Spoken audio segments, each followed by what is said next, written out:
Hello friends, तो इस video में बहुत सारे कमेंट्स आने के बाद ये वीडियो मैं लेके आया हूँ और इस वीडियो में बात करेंगे कि प्रोसेस सर्वर का काम क्या होता है, या माली का या चौकीदार का क्या काम क्या होता है, या ऑर्डरली का या प्यून का काम क्या होता है। इसके बाद जो वीडियो आएगा उसमें हम लोग बात करेंगे कि सर्विस अप्रेंटिस का काम क्या होता है, ठीक है। स्टेनो को कितना काम करना पड़ता है, ड्राइवर को कितने घंटे की नौकरी करनी पड़ती है।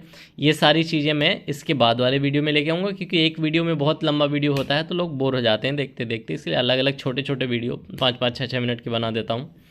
तो सबसे पहली बात करेंगे, और बात करने से पहले मैं आपसे ज़रूर कहूँगा कि अगर आपने अभी तक चैनल सब्सक्राइब नहीं किया, पहली बार आ रहे हैं तो कर लीजिए, क्योंकि इस इतनी ऑथेंटिक जानकारी, इतनी प्रैक्टिकल बात जो मैं आपको बताता हूँ कि सिस्टम के अंदर क्या चल रहा है और काम कैसे करना पड़ता है, वो किसी और चैनल पे आपको नहीं मिलने वाली है, ठीक है। इसलिए चैनल को सब्सक्राइब कर लेना।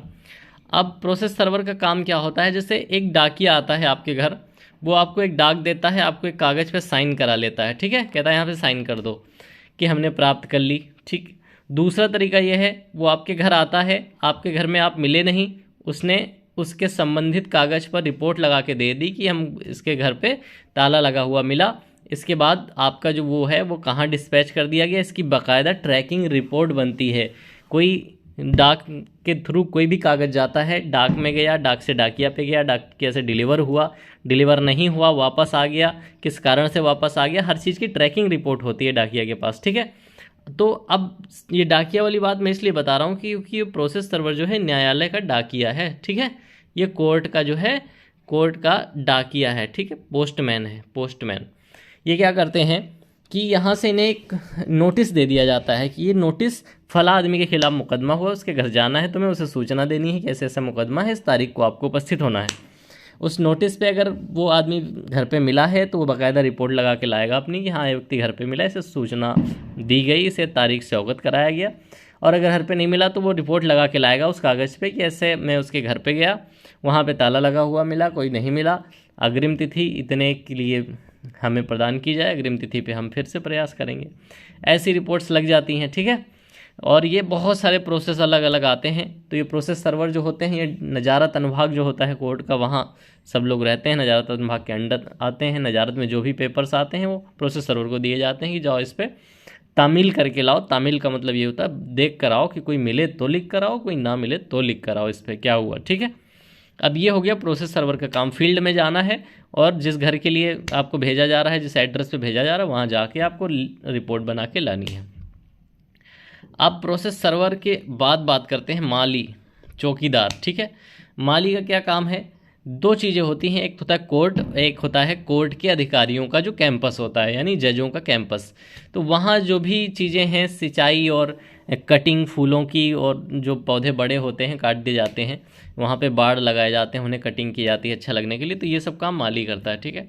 अब इसके बाद चौकीदार की बात करें तो आपके न्यायालय में हो सकता है 3 चौकीदार बनाए गए हों, 3 शिफ्ट में 8 घंटे वो वहाँ रहते हैं।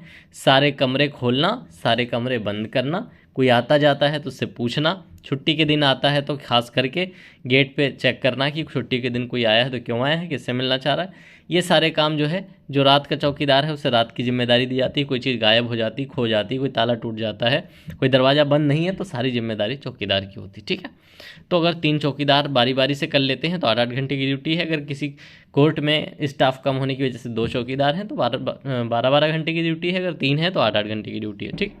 तो ऐसे चौकीदार का थोड़ा जिम्मेदारी का काम होता है कि कोई सामान उसकी ड्यूटी के टाइम पर कुछ खोए ना, कोई ताला न टूटे, कोई चीज़ कोई ले ना जाए, कोई गलत आदमी अंदर ना आ जाए, ठीक है। अब ऑर्डरली और प्यून का काम क्या होता है, ऑर्डरली जो होते हैं ये हमेशा जज के कोर्ट में, जिस कोर्ट में जज बैठते हैं वहाँ पे रहते हैं, ठीक है। तो सुबह ये जिस टाइम उस कोर्ट के जो न्यायाधीश महोदय होंगे, जज साहब होंगे, जिस टाइम बुला लेंगे कि आप 9 बजे आ जाना, या कोई काम है, या फिर 9:30 बजे आके मेरा जो है फाइल्स वगैरह सब पहुंचा देना कोर्ट में, और फिर कोर्ट में ही रहना है जब तक छुट्टी ना हो जाए, और शाम को उनकी फाइल्स वगैरह जो भी चीज़ें होंगी उनके साथ जाएंगी, वो आप पहुंचाकर आपकी ड्यूटी यहाँ ऑफिशियली ख़त्म हो जाती है। अनऑफिशियली आपके उनके संबंध कैसे हैं, आप क्या क्या हेल्प उनकी कर सकते हैं, वो आपकी होती है, ठीक है। तो ये हो गया ऑर्डरली। और प्यून का काम भी सेम ऐसा ही है। मोस्टली प्यून जो है ऑफिस के लिए तैनात किए जाते हैं कि जिस ऑफिस में पत्रावलियाँ रखी जाती हैं वहाँ तुम रहोगे, पत्रावलियों से संबंधित लिपिक की हेल्प करोगे, और ऐसे ही बहुत सारे काम होते हैं। मोस्टली तैनात इसीलिए किया जाता है प्यून को, लेकिन काम ये नहीं होता है। अब जैसा कि हाई कोर्ट तो कुछ संज्ञान लेता नहीं, जैसा कि सिस्टम बन चुका है अभी न्यायालयों में कि प्यून और ऑर्डरली से सेम काम कराया जा रहा है। ठीक है, प्यून को ऑफिस में तैनाती देने के बजाय कोर्ट में जो काम ऑर्डरली से कराया जाना है वही काम प्यून से भी कराया जाता है। तो इसमें आप कोई डाउट लेके मत जाइए कि मैं प्यून हूँ मुझसे काम नहीं कराएंगे, मैं ऑर्डरली हूँ इससे मेरा प्यून वाला काम नहीं कराएंगे। दोनों से सेम काम कराया जाता है। कोर्ट में 2 लोग हो सकते हैं। ठीक है, अब इसके अलावा आप कई अलग अलग अनुभाग में प्यून हो सकते हैं। जैसे आप मान लेते हैं रिकॉर्ड रूम में प्यून है तो वहाँ पे रिकॉर्ड्स वगैरह रखने उठाने में आप लिपिक की मदद करेंगे। अकाउंट ऑफिस में है तो वहाँ उनकी हेल्प करेंगे। कंप्यूटर में है तो वहाँ हेल्प करेंगे। या किसी भी अनुभाग में आप प्यून हैं तो वहाँ आपका काम होता है तो उनकी कोई सामान ज़रूरतें हैं वो ला देना, कोई सामान रखना है उठाना है। ठीक है, रजिस्टर चढ़ाने हैं, छोटे मोटे आपको टास्क दे दिए जाएंगे कि ये गिनती कर लो, ये कर लो, वो कर लो। ठीक है, ऐसे ही काम होते हैं प्यून के। ज़्यादा कोई खास कठिन काम नहीं होता। इस नौकरी में सबसे बड़ी समस्या है वो अभी तक जो बनी हुई थी इतने लंबे समय से, वो थी कि ड्यूटी के बाद जब हमें वीआईपीज़ के या जजों के घर में हमें रोक दिया जाता था 1-2 घंटे के लिए कि हाँ यहाँ पे तुम्हें रहना है, जा नहीं सकते हो, इनका ये काम कर देना, इनकी चाय बना देना, इनका ये कर देना। तो वो सबसे कठिन चीज़ होती थी और उसी की वजह से काफ़ी सारे लोगों ने विरोध किया, बहुत सारे एप्लीकेशन गए हाई कोर्ट को, बहुत सारे परिश्रम हुए। ठीक है, अभी ऑफिशियली कोई ऑर्डर नहीं आया है, लेकिन अब पहले से स्थिति में सुधार है। बहुत कम ही लोग परेशान करते हैं ऐसे। जो बड़ी रैंक के ऑफिसर्स हैं वहीं दिक्कत होती है कि ड्यूटी के बाद भी 2-3 घंटे रुकना पड़ जाए कभी। मैंने अभी तक का जो प्रोफाइल असलियत में चल रहा है न्यायालय में वो आपको बता दिया है। इसके अलावा अगला वीडियो आएगा, बाकी की जो पोस्ट बची हुई हैं जिनको मैं नहीं बता पाया हूँ इस वीडियो में, तो वो मैं उन्हें बताने का प्रयास करूँगा। और इससे पहले एक चीज़ मैं और कहना चाहूँगा कि चैनल को सब्सक्राइब ज़रूर कर लेना, क्योंकि जितना आप फॉलो करते जाएंगे मेरे चैनल को, जितना वीडियोस को लाइक करते जाएंगे, वॉच करते जाएंगे, उतना मुझे मोटिवेशन मिलेगा आपकी भर्ती पर वीडियो बनाते रहने का। अगर किसी भर्ती पे वीडियोस पे व्यूज़ नहीं आते, सब्सक्राइबर्स नहीं आते, तो फिर मन वहाँ से स्विच करता है दूसरी भर्ती की तरफ। जैसे इस समय यूपीपी की भर्ती बहुत ट्रेंड में चल रही है, पर मैं इस पर वीडियो बना नहीं रहा हूँ, मैं इस भर्ती पर बना रहा हूँ। तो मैं चाहता हूँ इसी पर मेरे ऑडियंस आते रहें, नए लोग जुड़ते रहें और मैं इस पे काम करता रहूं आसानी से।